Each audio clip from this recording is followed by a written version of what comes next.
Hey, it's Aaron the Ho from Mobilereviews-eh.ca, and today I'm going to tell you how it feels to go topless with your iPhone 6 in the dog and bone wetsuit.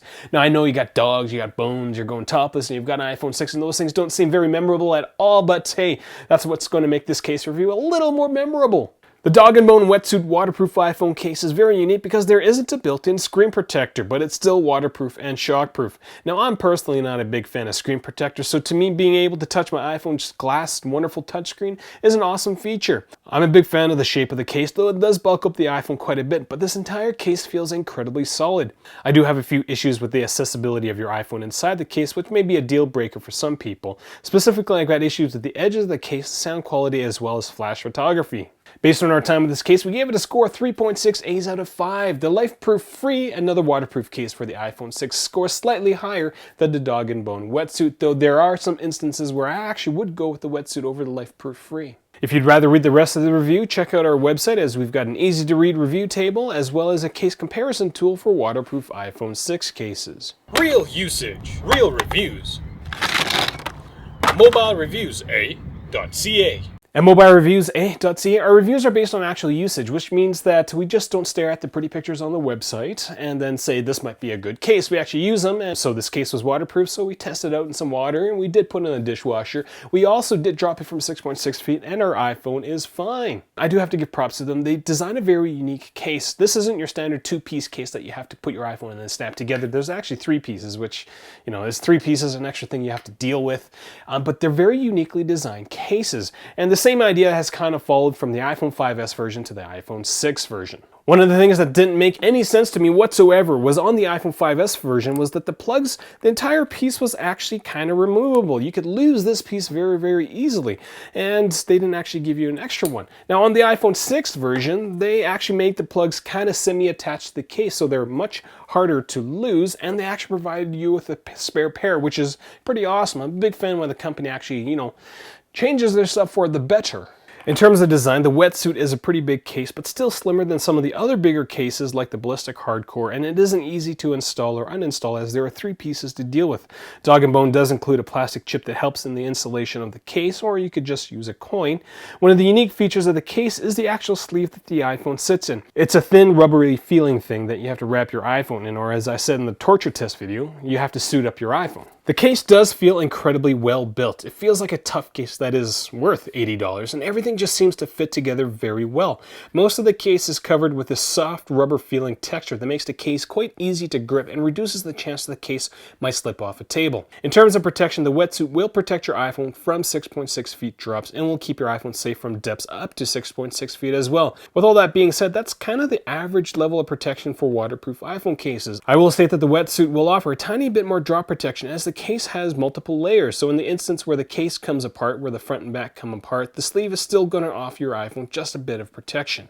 In terms of screen protection, there isn't anything built in, which again is one of the selling features of this case. Dog and Bone does include a thin screen protector that you can apply, and it's kind of better than nothing. Though I feel very comfortable doing that to it. I personally wouldn't try to install a glass screen protector on the iPhone into the Dog and Bone Wetsuit, as the thickness of the screen protector will make the case a little harder to install and actually might compromise the waterproof seal. The edges on the case are quite high, so it will definitely keep your iPhone screen off a flat surface if you're putting it face down.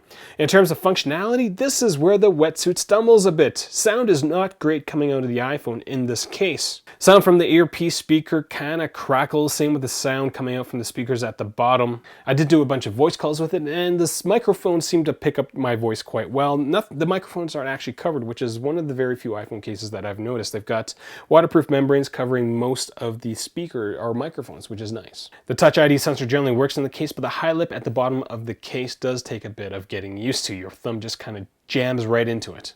Access to the hardware ports is okay. Larger lightning cables will work with the case, but the headphone cutout is fitted tightly to Apple's headphones. The port covers are removable and they're semi-attached to the case, as I mentioned earlier in the video. And if you did lose the port covers, you've got a spare one. Dog and Bone does include a headphone jack extension so that you can use larger than standard Apple headphone jacks, but it doesn't keep the case waterproof. Accessing your buttons on your iPhone is quite easy, though I do have to point out that Dog and Bone does something different with their mood switch, which makes it a little less clumsy to access when compared to other cases. Flash photography suffers a little bit. Actually, no, I'm going to say a bit more than just a little bit, as the cutout for the flash is too small, so it clips part of the True Tone flash. This to me is a bit annoying, as one side of your photograph is going to be a little warm and the other side is going to be a little cool, which is pretty evident in this comparison. The top one is from a regular iPhone 6, and then the bottom one is with the iPhone 6 with the wetsuit installed. You can look at the corners, and they're different colors. In terms of screen functionality, the edges on the case are quite high and very noticeable. Getting to your control panel is a little more difficult through the Dog and Bone wetsuit. You might have to try a couple of times. I found most success doing the rolly finger move. Now, in terms of viewing your iPhone screen through the Dog and Bone wetsuit, well, because there's nothing covering it, there's no problems. Screen viewability is great. I'm a big fan of that.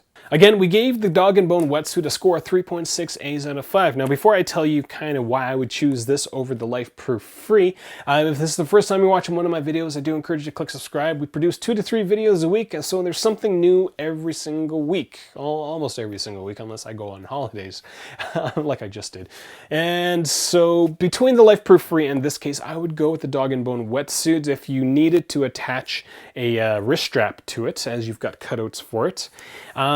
It is a tougher case. I feel way more comfortable dropping this case than I would a Life Proof Free. Our Life Proof Free, they kind of crack after a 6-foot drop.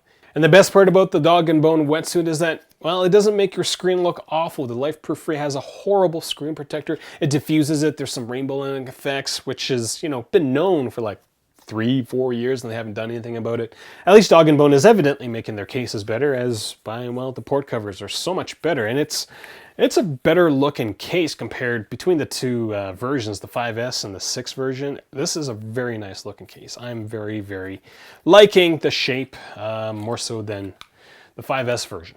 I'm Aaron the Ho. You got any questions, leave them in the comment section below. I'd probably be more than happy to answer them. Find us on Google+, Twitter, as well as Facebook. Yeah, that's all I got. Thanks for watching.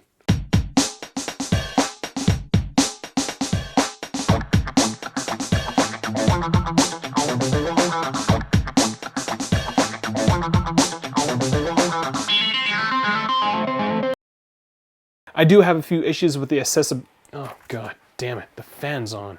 So as I was saying, I do have to give props to Dog.